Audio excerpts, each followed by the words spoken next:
Hi, I'm Tom Scarpello, Revology Cars, and this is car number 237, a 1967 Shelby GT500 in liquid blue metallic with black Nappa leather interior. Today I'm going to take you on a walk around of this car and we're going to go for a drive. Let's get started.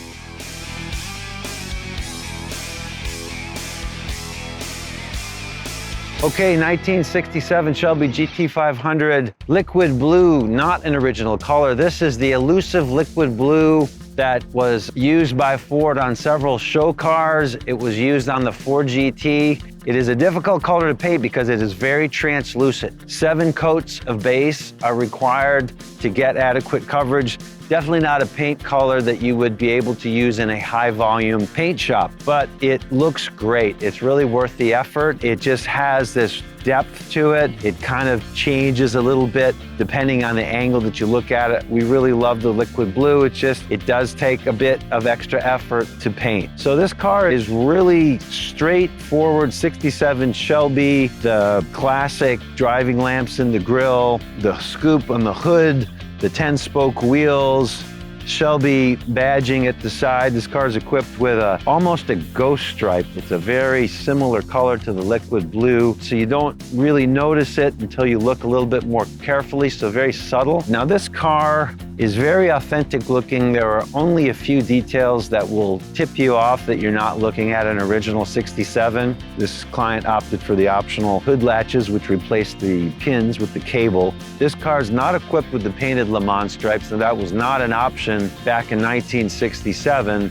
The cars driving around today that you see with painted Le Mans stripes that would have been painted by the dealer or the owner might have had them painted. Really the only thing at the back that will tell you that this is not an original Shelby is the oversized Borla tips, which of course are required for the 2-inch dual exhaust to scavenge all of that exhaust that's created by that 710 horsepower supercharged engine.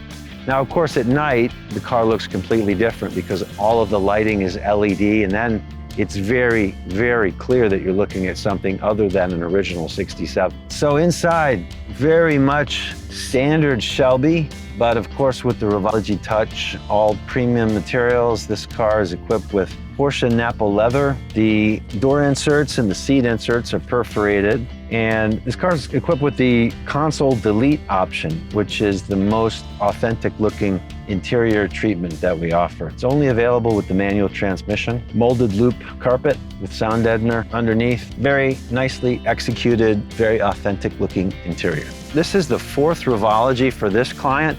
He actually became a part of the Revology family by buying a certified pre-owned Revology Mustang. Our CPO program is a great way to get into a Revology Mustang. He liked it so much that he ordered another one. He bought another CPO and then he ordered this car, so that makes 4. Very proud to have so many loyal repeat customers, and again, CPO is a great way to get started. So with that, let's go for a drive.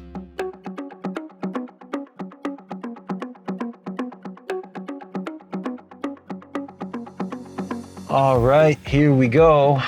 Car number 237. Today, for my random stream of consciousness commentary, I would like to talk about management.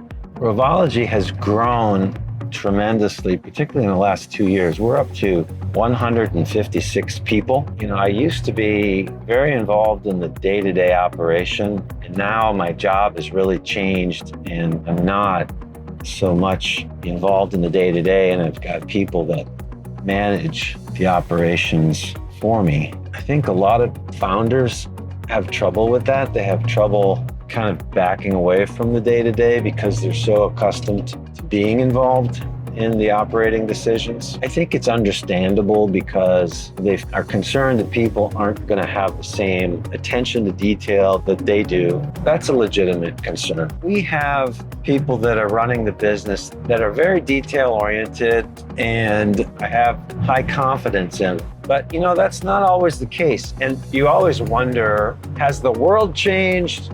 Or have I changed? I'm 58 now, and the way I see things clearly is different than the way I might have seen things when I was in my 20s or 30s. But it just seems like we just don't have the same level of attention to detail, or we don't have the same diligence, you know, we do things to make sure that things are done right. Just take grammar and punctuation. You used to sweat over the details of a memo, an internal memo that you were sending to your boss just to make sure everything was written perfectly and was spelled perfectly. But nowadays, we get resumes from people, spelling errors, grammar mistakes. This is your resume. It's like, hey, this is the kind of work that you can expect out of me if you hire me. And I don't get it. Why don't people just make that extra effort? It just seems to be lost. And companies don't seem to really care. And maybe it's that they just can't find people, and so they have to lower their standards. But even Porsche, you'd think Porsche is such a fanatical, attention to detail German company. But for the longest time on their website,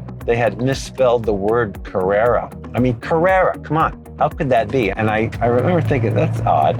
Well, they'll fix it. It was months before someone ever noticed it. I think it was when they updated the website for model year 2025 is when they finally realized that. But, how does that happen? I don't know. Anyway, I will admit I've been accused of being a micromanager. And the first thing is, as a leader, you don't often get negative feedback. Typically, everyone's telling you how great everything is. But when you do get some negative feedback, I think you really have to treat it as a gift and say, wow, this is something that I need to look into and really see, okay, why does this person perceive this to be an issue? So I really looked at this. And in the end, you can call it micromanaging.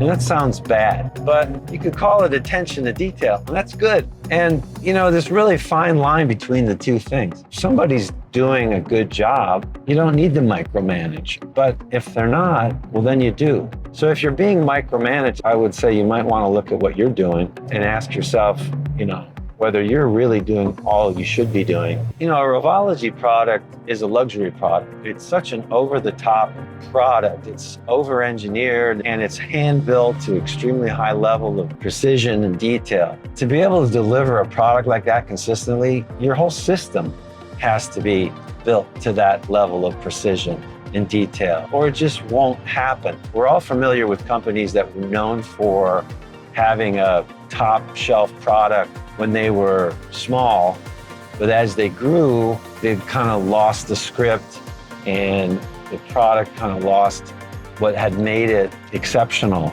in the first place as they grew. Well, because they really didn't have those details institutionalized. You can't rely on somebody to be there looking over your shoulder to make sure that you're doing everything properly. The system has to ensure that everyone is doing everything properly. I should be able to get into any one of these cars, drive away, and everything's perfect. Like this car right now, it's ready to deliver, just got detailed. This is my first time in it. It's perfect. There's nothing wrong with it. There's nothing that I would have to change or send back to get fixed. It's got 87 miles on it. If your process is robust, you don't need to put a lot of miles on a car. I've seen other companies talk about, hey, we put 1,000 miles on our cars before we deliver.